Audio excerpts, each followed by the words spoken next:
Hello everyone and welcome back to Mysterious Murmurs. I know many of you use these videos to fall asleep, so before you drift off I'd love it if you could leave a comment letting me know where you're listening from around the world. Also don't forget to like and subscribe if you're enjoying this video. Story name: The Echoing Man. When Jimmy Larkin was 6 years old, he heard the voice in the walls for the first time. It came late at night, whispering his name. Jimmy. Jimmy? It wasn't his mother. It wasn't his father. It wasn't the wind either. It was something else. He told his mother the next morning. She just ruffled his hair and laughed. "You've got a big imagination, honey. Go play outside." But Jimmy knew it wasn't his imagination.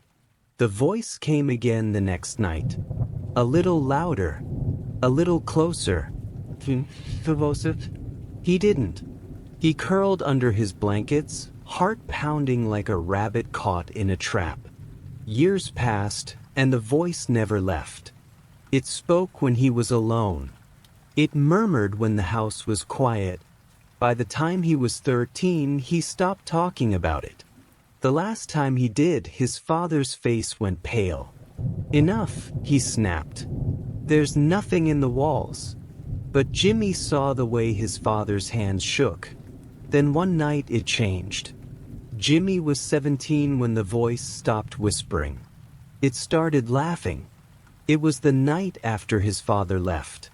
One moment he was there, sitting in his chair, drinking whiskey, staring at the TV like he was watching something far away. The next morning he was gone. No note. No goodbye. And that night Jimmy heard it again.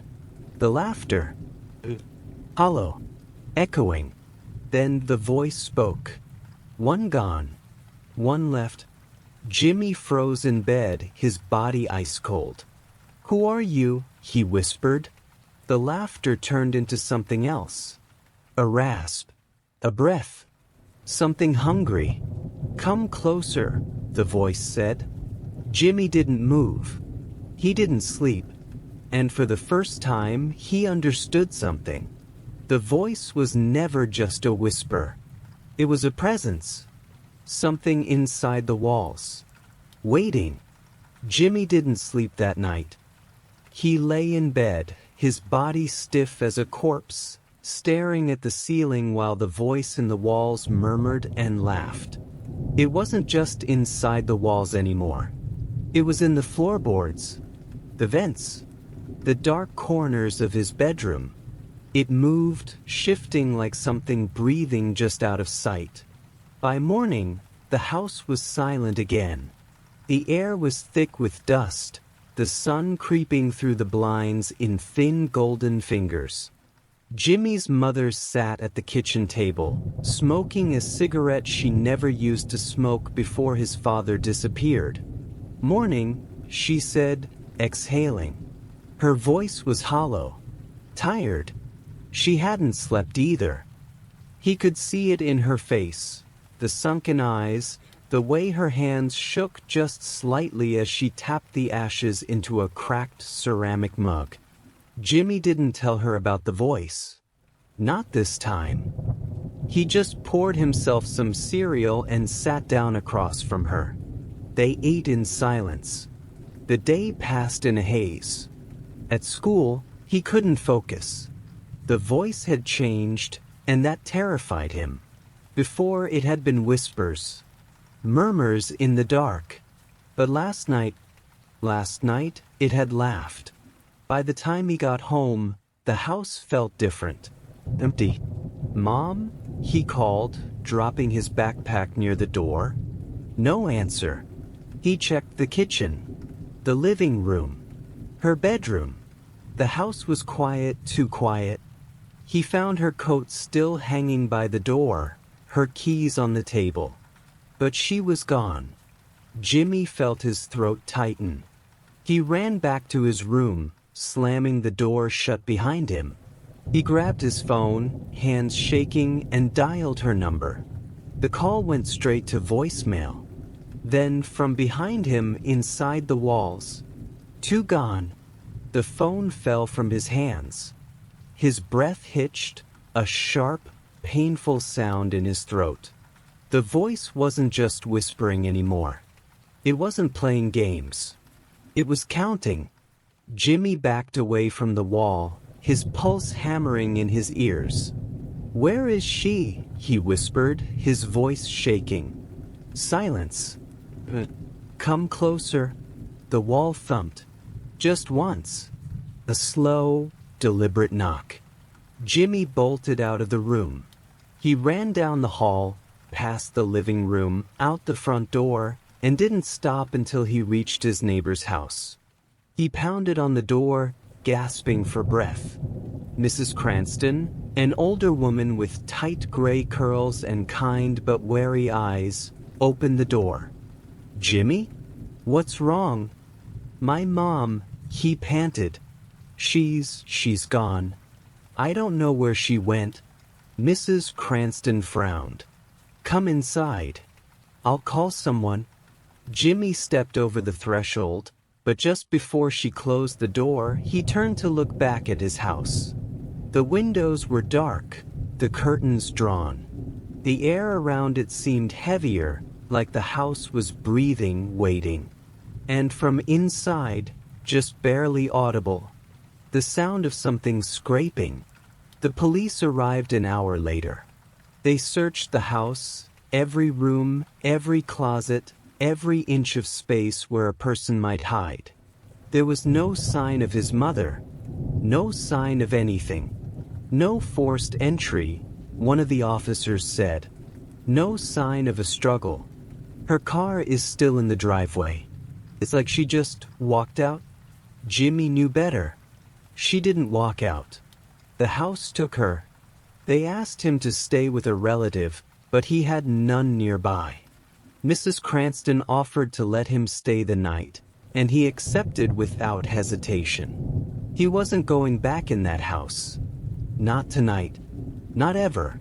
That night, he lay on the couch in her living room, wrapped in an old quilt, staring at the ceiling. He could still hear it. The voice. The laughter. Only now, it wasn't coming from inside the walls. It was inside his head. Days passed. Then weeks. No sign of his mother. No leads. No clues. The police stopped searching. The case went cold. Jimmy was placed in foster care, moving from one temporary home to another, but the voice never left him. It whispered in the quiet moments. It laughed when he was alone.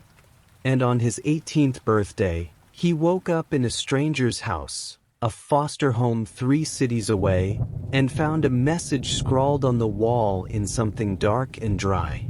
"You're next." Jimmy ran. He ran until his lungs burned, until his legs felt like lead. He didn't stop until he reached a gas station on the edge of town. The clerk looked up, startled, as he burst inside. "Help," Jimmy gasped. "Please, there's something." Then he saw it. The reflection in the security mirror above the counter. Something stood behind him. Tall, shadowed. Its face was his face. Its mouth stretched in a too wide grin. And when it spoke, its voice was his voice. "Come closer," Jimmy screamed. Then the lights flickered, and everything went dark. Jimmy Larkin was never found. The clerk at the gas station reported a boy running in, panicked, claiming something was after him. The cameras glitched. The power surged. And when the lights came back, the boy was gone. No footprints. No sign of a struggle. Just a single message, scrawled on the security monitor in cracked, dry letters. 3 gone. The case remained unsolved. And the house where Jimmy grew up? It still stands. The windows are dark. The walls are quiet. Until night falls. Then if you listen closely, you might hear something. A whisper. A laugh. or the sound of something scraping. Years passed. The Larkin house was abandoned, a forgotten relic on the edge of town. Nobody wanted to live there, not after the story started. Teenagers dared each other to sneak inside, but most didn't make it past the front porch. Those who did never stayed long. They spoke of whispers in the walls, of shadows moving where there shouldn't be any, of a laugh that didn't belong to them. And then one night, a girl named Lisa Holloway disappeared. She had been walking home alone after a late shift at the diner. Security cameras caught her passing the old Larkin house at 12:13 a.m. She never made it home. Her phone was found on the sidewalk, the screen cracked, the last text unsent. "I think someone's watching me." The police searched the house. They found nothing. But the neighbors heard it that night. A voice in the walls, laughing. And the next morning, another message appeared on the Larkin house's front door, written in something dark, something rust-colored. "Forgone. Nobody goes near the house anymore. But sometimes, if the wind is just right, you can hear it." If you've enjoyed this journey into the unknown, don't forget to like the video and share your thoughts in the comments below. Have a tale of your own or a legend you'd like us to explore? Let us know. You might just hear it next. Be sure to subscribe and hit the bell icon so you never miss a story. Because here the darkness is always waiting just for you.